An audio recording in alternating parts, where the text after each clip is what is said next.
प्रभु के प्रेम का अनुभव हमारे यहाँ पुस्तकों में अनेक लिखा है, लेकिन कोई विश्वास नहीं करता। जैसे कि प्रहलाद,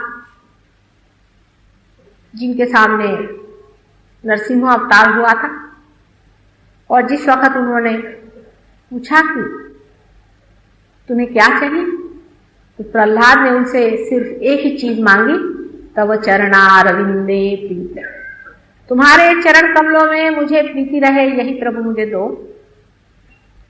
वो प्रहलाद तो आज है नहीं संसार में, और नहीं नरसिंह अवतार होने की कोई बात है। इसलिए सब ऐसा लगता है कि झूठा और थोथा है। ये सब झूठी बातें हैं, इसमें कोई अर्थ नहीं। अवतारादि वगैरह सब झूठी बातें हैं, यूं ही लोगों को भरमाने के लिए कहा गया। ठीक है, मनुष्य अपने को इतना बुद्धिमान समझने लग गया है, ये एक तरह से अच्छी बात है। लेकिन जब आप कहते हैं कि कलियुग आ गया है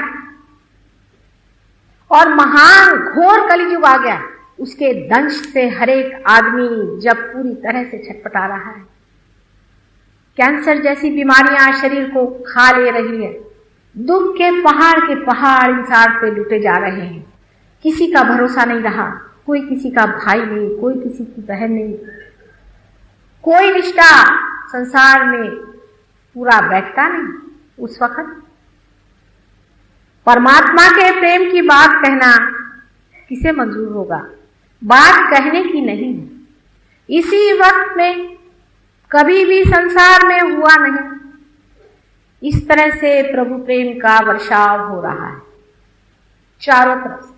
आपको दिखाई नहीं दे सकता, आप इसे जान नहीं सकते, ये मैं मानती हूं, कारण आपको ऐसा ही बनाया गया है कि उस अचेतन मन को, उस अनकॉन्शियस को, जिसकी बातचीत आज साइकोलॉजिस्ट कर रहे हैं, जिसके बारे में पूर्ण वर्णन हो चुका कि कुछ अनकॉन्शियस अचेतन मन है, वो हमें किसी तरह से मदद कर रहा है, लेकिन हमारा उससे कनेक्शन नहीं है। वो अपना कनेक्शन बनाए है, उसकी छत्र छाया है, लेकिन हम उसे नहीं पा पाते। वो अनेक तरह से आपकी मदद कर रहा है। पहली बार आपकी मदद वो इस तरह से कर रहे हैं कि सारे मानव जाति में एक विचार चल रहा है कि समय बचाना चाहिए, समय बचाना चाहिए, समय बचाना चाहिए। समय व्यर्थ हो रहा है, समय व्यर्थ हो रहा है। किंतु यही मनुष्य की मूर्खता भी आ जाती है कि वो जो समय बचा रहा है वो कहाँ व्यर्थ कर रहा है। अगर वो एक क्षण भी इसे सोचे कि समय मैं जो बचा रहा हूं इसे मुझे कहाँ लगाना है, तो उसमें संतुलन आ जाएगा।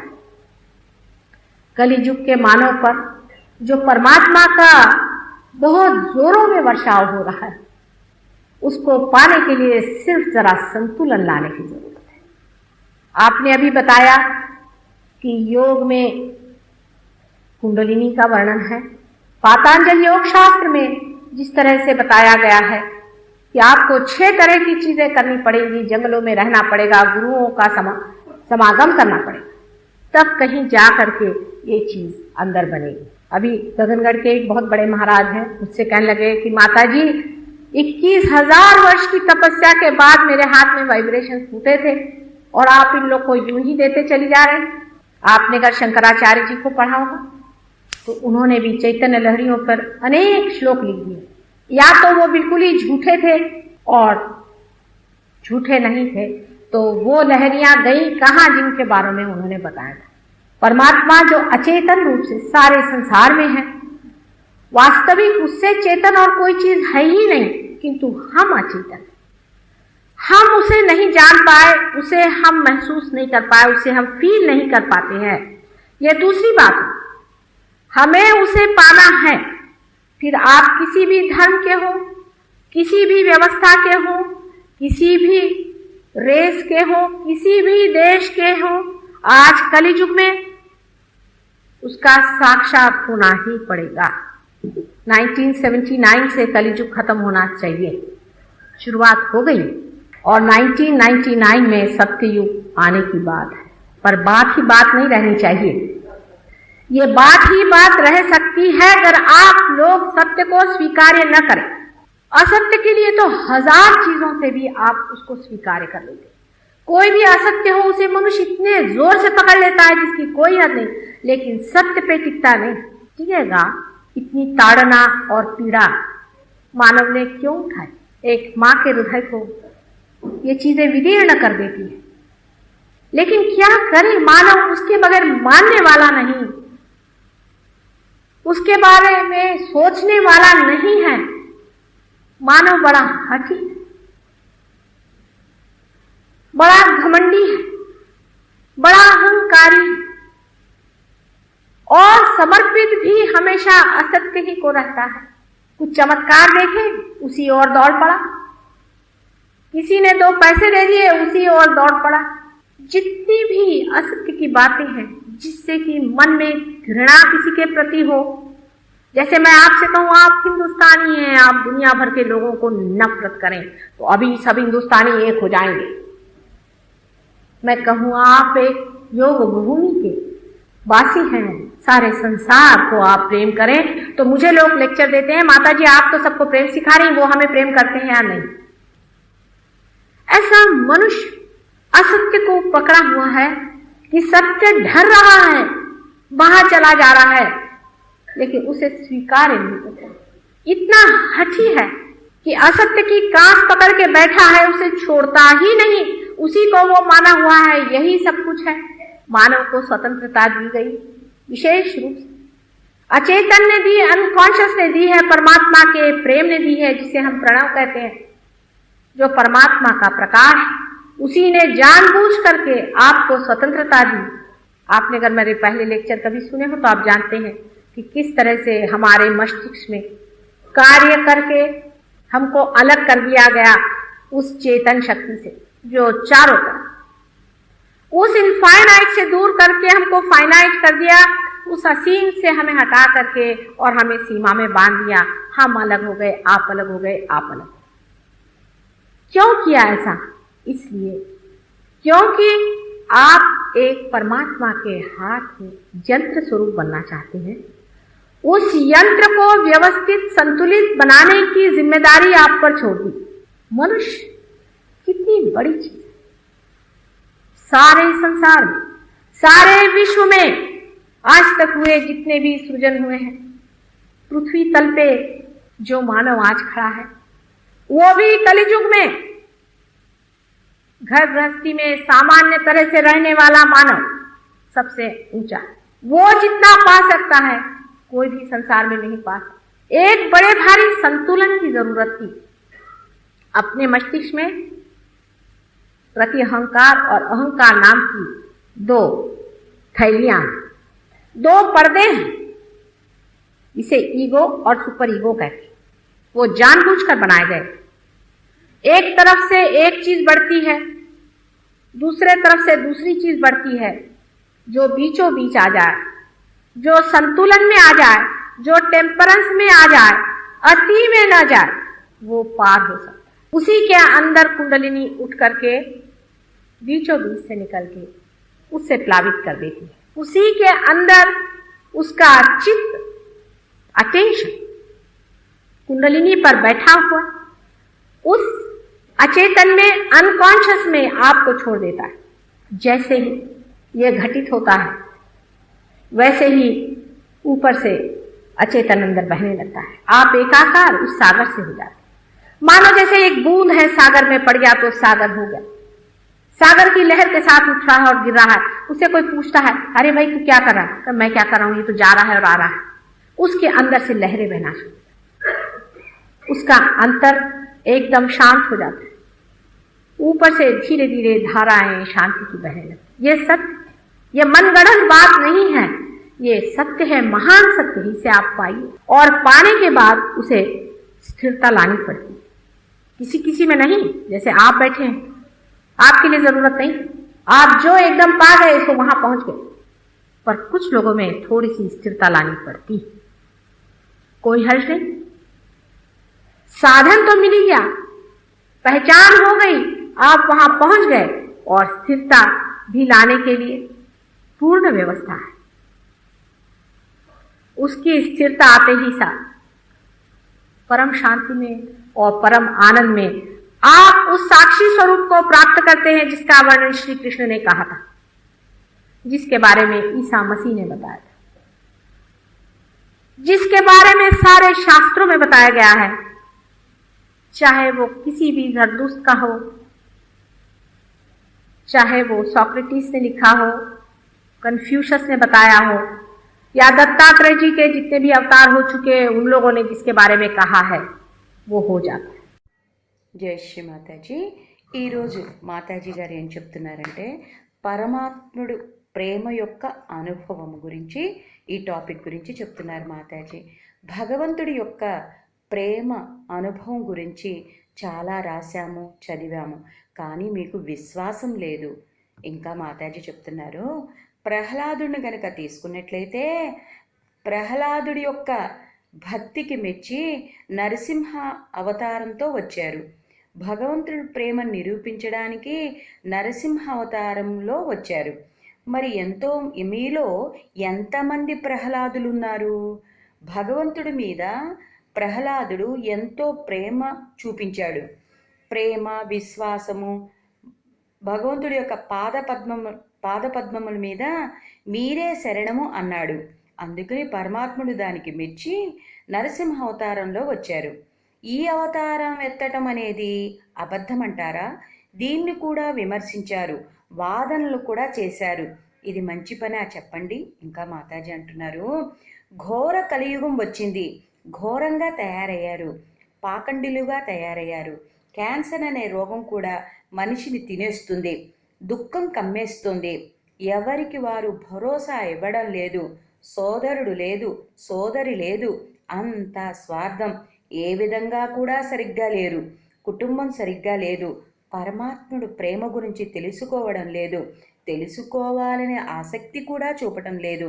ప్రపంచంలో నలువైపులా భగవంతుని ప్రేమ ఉంది, కానీ కలియుగంలో దాన్ని గుర్తించడం లేదు.